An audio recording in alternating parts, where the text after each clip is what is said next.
الله أكبر أشهد Duh, أن kebelet nih. Buang air kecil dulu lah.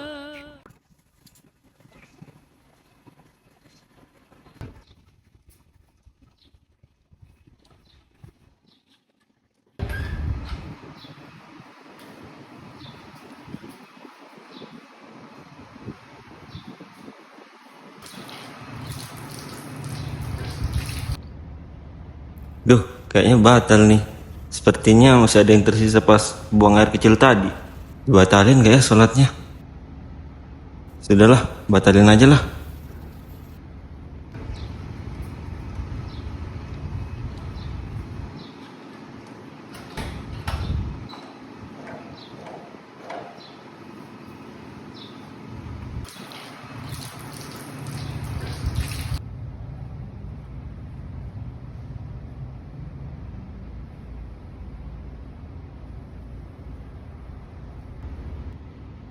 Duh, sudah wudhu lagi nggak ya?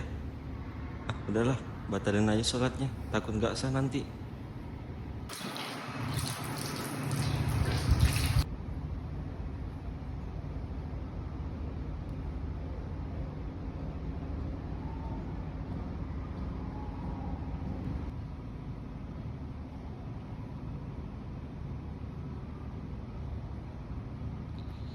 Pik, antum kok bolak-balik terus dari tadi sholatnya?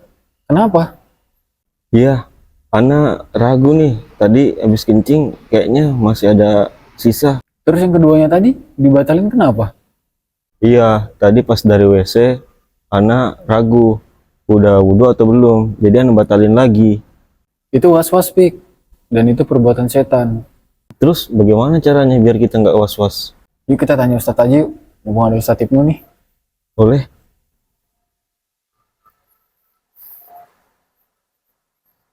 Assalamualaikum Ustadz. Oh, waalaikumsalam. Ampun Ustadz, Ana mau izin bertanya Ustadz. Oh iya, boleh. Gimana? Ada apa ini? Jadi gini Ustadz, teman Ana ini sholatnya dari tadi bolak-balik. Mungkin karena dia ragu. Itu gimana ya Ustadz?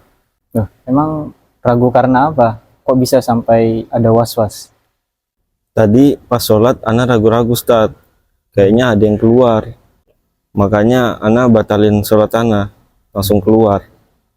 Nah yang kedua pas dari WC Ana lupa udah wudhu atau belum ya. Jadi Ana batalin lagi Ustaz. Jadi gimana Ustaz? Was-was ini sering muncul setiap saya sholat. Nah, jadi yang pertama, kita harus tahu bahwa was-was ini datangnya dari setan. Jadi sebagaimana yang kita ketahui, setan adalah musuh kita.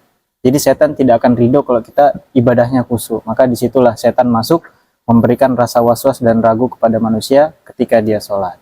Nah, dan selanjutnya setelah kita tahu bahwa setan itu memberikan was-was kepada kita, maka kita harus lawan. Kita abaikan, jangan dihiraukan. Kita lawan, kita harus yakin bahwa sholat yang kita kerjakan itu sah.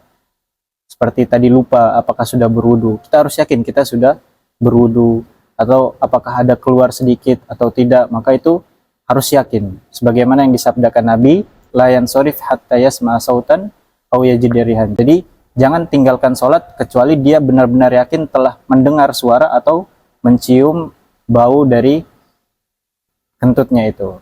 Seperti itu.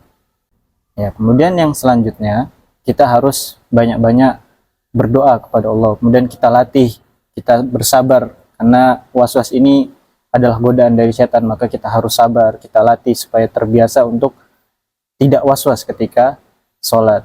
Jadi kita yakin bahwa ketika kita melawan setan ini, maka di situ kita harus bersabar.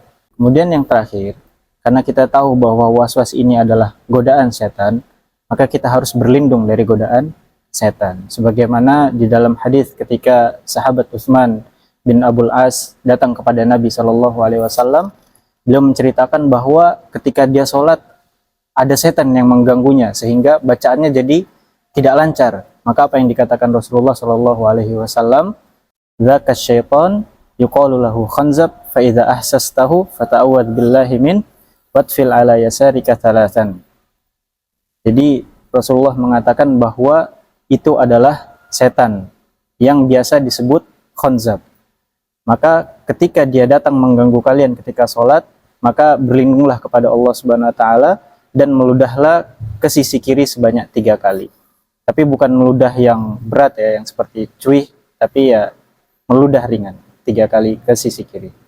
Kemudian yang terakhir, agar kita tidak mudah terkena was-was oleh setan adalah kita memperbanyak zikir pagi dan petang. Karena zikir dan pagi dan petang ini adalah benteng atau tameng yang dapat membentengi seorang muslim dari berbagai godaan setan. Hadza barakallahu fikum.